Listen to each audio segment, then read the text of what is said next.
Hey guys, Mother's Day is right around the corner, and in honor of all those hardworking moms out there, I wanted to create a menu that was delicious and also impressive.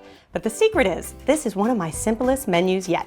So even if you've never stood foot in a kitchen, you too can pull this off for mom. We're gonna kick things off with the perfect cup of coffee and a fancy fruit cocktail. Then I'll show you how to make my easy blueberry lemon muffins that are light, delicate, and extra moist. For our main course, it's my foolproof scrambled eggs served with a fresh fruit salad and smoked salmon toasts. And for dessert, it's my cheater's version of homemade chocolate croissants. If you like the looks of this menu, you can also subscribe to my own channel, Entertaining with Beth, where each week I'll show you how to make elegant recipes perfect for entertaining, but simple enough for a weeknight meal. So let's face it, moms are some of the hardest working women on the planet. And I know from watching my own mom raise 3 active little kids. She always put our needs in front of her own, and you really don't appreciate that aspect of motherhood until you're a mom yourself. I know that's what did it for me, so thanks, Mom. So don't wait until you're a parent to show your appreciation for your mom and everything that she does for you. So I challenge all of you sons and daughters out there to show your appreciation for your mom this year. And to help you with the task, I've come up with a menu that's so easy, that's so delicious, that even if you only make one thing from this menu, I promise your mom will be impressed. It could be as simple as just getting up a little bit early to make her the perfect cup of coffee, and I'll show you how to do that. Now, when it comes to creating the perfect cup of coffee, there are a couple of tips you need to keep in mind. The first thing is really getting the proportion right of coffee to water. So in my opinion, the best cup of coffee is 2 tablespoons of coffee to 6 ounces of water. Now, I really prefer a French press. I think it makes the perfect cup of coffee. But if you don't have a French press, that is okay. You can really use any kind of coffee machine you may have. The one thing you want to keep in mind, either way, is to use filtered water. If you use water from the tap, you'll end up sometimes with a cup of coffee that has a bit of a metallic taste to it. So I think filtered water, bottled water is really the way to go. Now, if mom likes her coffee black, at this point you'll be done. However, if she likes milk or half and half in her coffee, you can really kick it up a notch by warming it. All you would do is just pour your milk or your half and half into a saucepan, allow it to simmer and become a little bit foamy, then transfer it into a pitcher, and then serve it with the coffee. That way, when she goes to add the half and half or her milk, she'll have a warm cup of coffee that won't go cold by adding the milk or the half and half. Just a little extra touch to make it special for mom on Mother's Day. So if mom doesn't drink coffee, you can still make her morning extra special by serving her a fruit juice cocktail. So what you're gonna do is take out your fanciest glass. It could be a champagne flute, could be a martini glass, whatever you have on hand.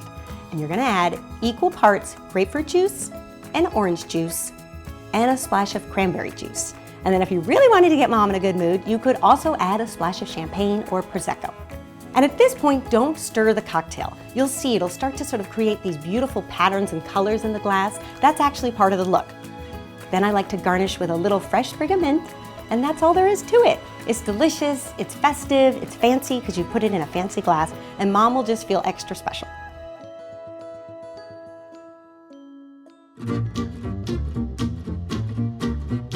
There's nothing more comforting than to wake up to the smell of a homemade baked good. And I love this recipe because it is so simple to put together. And mom will be completely impressed when she sees that you've taken the time to make her homemade blueberry lemon muffins. So here's what you're gonna do to put it together. In a bowl, you're going to combine 3 eggs, some vegetable oil or canola oil, and some water.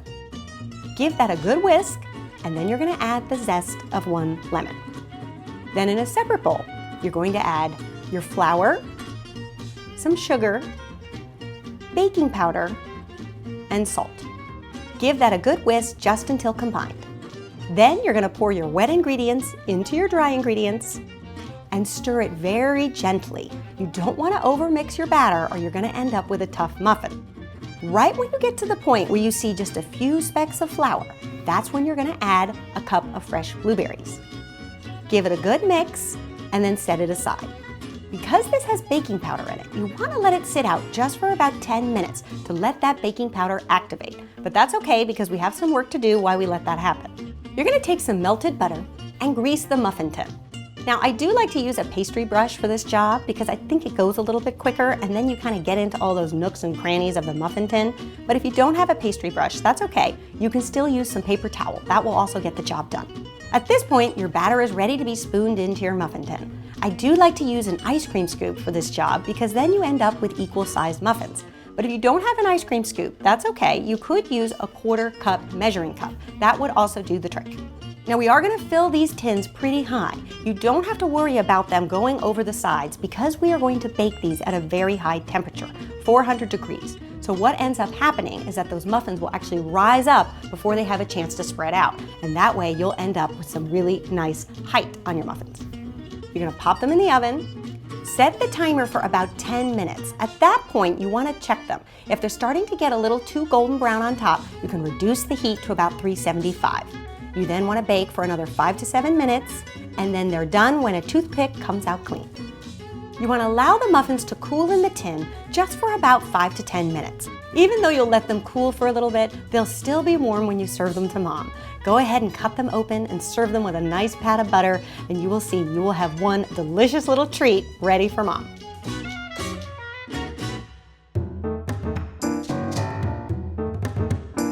If you're just learning to cook, scrambled eggs are one of the easiest things to master. They're delicious, they're quick, and I'm going to show you how to make them just a little bit extra gourmet for a special occasion like Mother's Day. This recipe feeds 4 comfortably, but if you have extra members in your family, all you want to do is just add 2 eggs per person. And the secret, in my opinion, to a really fluffy scrambled egg is to add water to the eggs. Now, I know that there are some cooks that love to add milk or half and half, but I find that they weigh the egg down too much. If you want to keep them light and fluffy, then water is the way to go. And the best ratio is really 1 tablespoon of water for every egg. So for us, we're going to take our 8 eggs, we're going to add half a cup of water, and give it a good whisk.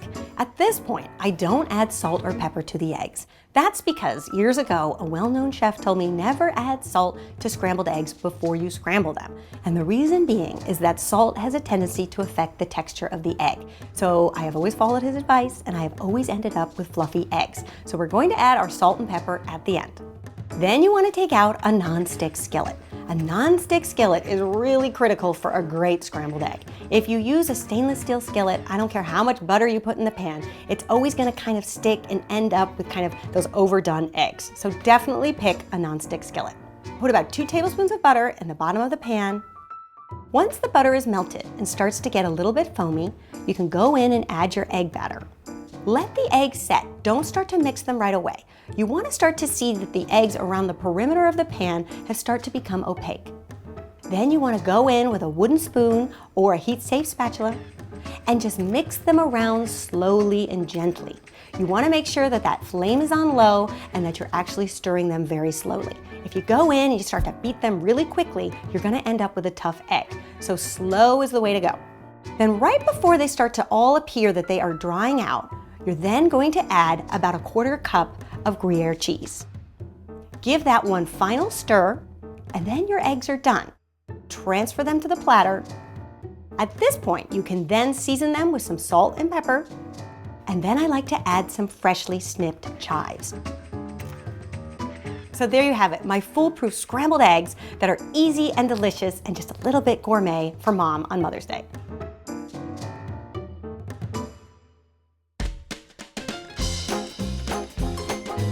Now the perfect thing to go with our gourmet scrambled eggs is some smoked salmon on pumpernickel toast. It's one of the easiest things to put together, so if you are a novice in the kitchen, don't be afraid, this is going to come together very quickly. Now normally when you serve smoked salmon with cream cheese, it can also come with red onion and capers and a little bit of dill. What I like to do is take all of those flavors, chop them up, and put them in the cream cheese. That way when your guests spread the cream cheese on the toast, they get all of those flavors in every bite. So the first thing we're going to do is dice our red onion. First, lob off one end of the onion. Then cut it in half and peel off the skin. Then we're going to slice into strips down the center of it and then dice crosswise. That will then give you equal pieces of diced red onion. Then you're going to take some whipped cream cheese. I like the whipped cream cheese because it tends to be lighter than the cream cheese you buy in a brick. You're going to add your red onion, then some capers. Just make sure to rinse the capers first because they can be a little bit salty. Then some freshly minced dill and the zest of 1 lemon. You're going to mix that all together and then transfer to a serving bowl garnish with a little freshly cracked pepper and another sprig of dill. And that's the hardest part of this recipe. That's all you have to do. You're then going to transfer it either to a cutting board or some other decorative platter. Open your smoked salmon package, and you'll see it'll come kind of as like one mound of smoked salmon. What I like to do just to make it a little bit prettier is remove each piece, place it on the platter in kind of a folded ribbon effect. That way it'll just look a lot more appetizing and elegant when you serve it to mom. You can then garnish with a little bit more of fresh dill. Then you're going to give your bread a light toasting. I love the combination of a dark bread with the cream cheese and the smoked salmon. It's such a winning combination. But if you can't find pumpernickel bread, you could also use rye bread or whole wheat bread. Just any bread that's sort of dark and hearty will work. And because you have a lot of pieces of bread to toast, the best thing to do is forget the toaster and lay it all out on a cookie sheet and pop it in your oven. You're going to want to put it on the broil setting, so 450, 500 degrees, and this is something you want to watch. You don't want to walk away because that bread can burn pretty quickly. So about 3 to 4 minutes on either side. You want to make sure that the bread is nicely toasted on both sides. Then go ahead and pull it out and then nestle it on the platter in and among the salmon. And then when you present the platter to the table, it's nice to assemble one for mom. So go ahead and take a toast, spread some of that beautiful cream cheese on top, and then top it with a piece of smoked salmon. And you will see you will have one tasty little breakfast bite to go with your scrambled eggs.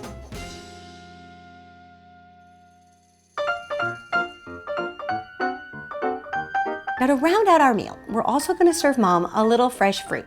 And I'm going to show you a really easy way to present it that'll look elegant and sophisticated just for her. So we're first going to begin with our cantaloupe. Now when you go shopping and you get to the store and you see a big mound of cantaloupes, you want to pick one that actually has a great scent to it. It should smell like a cantaloupe. That's how you know that it's right. If you pick it up and it's soft and it doesn't have any scent, you want to put that one down and get one that does. We're then going to cut the cantaloupe in half on the vertical. Then you're going to scoop out the seeds, and then you're going to cut each half in half again, and then in quarters. You then want to go in with your knife and remove the skin of each wedge. Then set those aside while you prep your blackberries. You just want to give them a good rinse, then toss them in the bowl with a little bit of sugar. Pour the blackberries over the cantaloupe, and then garnish the whole thing with some fresh mint. And that's all you have to do. It's delicious, it's refreshing, it looks beautiful, and it's just a little bit more elegant than the standard fruit cup. A couple of weeks ago, I took a 3-hour croissant workshop. Yeah, I know, it was quite a production.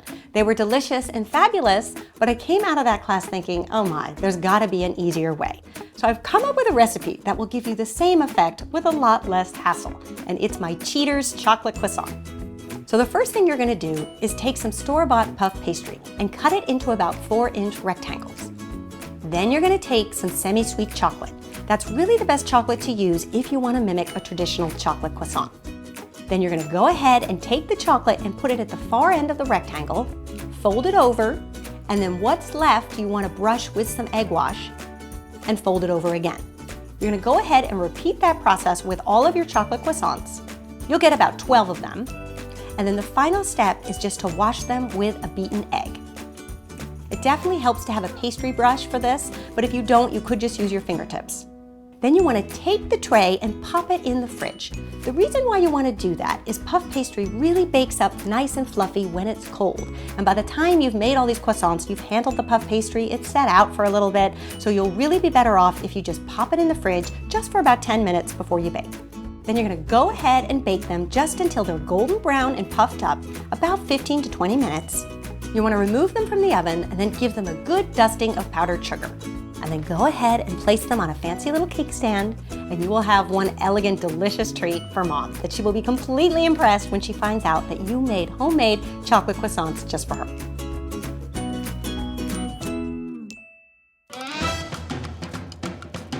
So if you'd like to host this special brunch for your mom, here's your game plan. The day before the party, you can prep the muffins. Go ahead and mix your dry ingredients, cover, and keep it at room temperature. Then all you have to do the morning of is whisk up your wet ingredients, mix them in with the dry, toss in your berries, and bake. Then you can mix the scrambled egg mixture, cover, and place in the fridge. You can make your cream cheese spread, cover, and refrigerate. You can also prep your croissants, cover them with foil, and place in the fridge. Then about a half hour before Mom usually gets up, get yourself up and get the coffee going. Pop your muffins in the oven, and meanwhile you can prep the fruit salad and cover loosely with plastic wrap and place in the fridge. You can also arrange your salmon platter, cover with plastic wrap and place that in the fridge. At this point, your muffins will likely be done, Mom will probably be up, and you can treat her to a hot cup of coffee and a delicious muffin while you get the rest of the meal going. Arrange your toast on the salmon platter and go ahead and take out your fruit, and then heat up the pan and begin to scramble your eggs. Then before you sit down to the meal, pop your croissants in a preheated 400-degree oven and don't forget to set the timer. Now here's the most important tip of the entire episode. If you make this menu for your mom, you have to promise me that you will also do the dishes. You gotta take it the full 9 yards. There's nothing worse than leaving Mom with a pile full of dishes on Mother's Day. So if you go make this menu, pinky promise, you'll also include the dishes. Well, there you have it, my easy, delicious brunch for impressing Mom on Mother's Day. I hope you guys give this one a try and let me know what you think. And I'll see you back here next month when I'm gonna show you how to pull off the perfect summertime picnic. I'll see you then.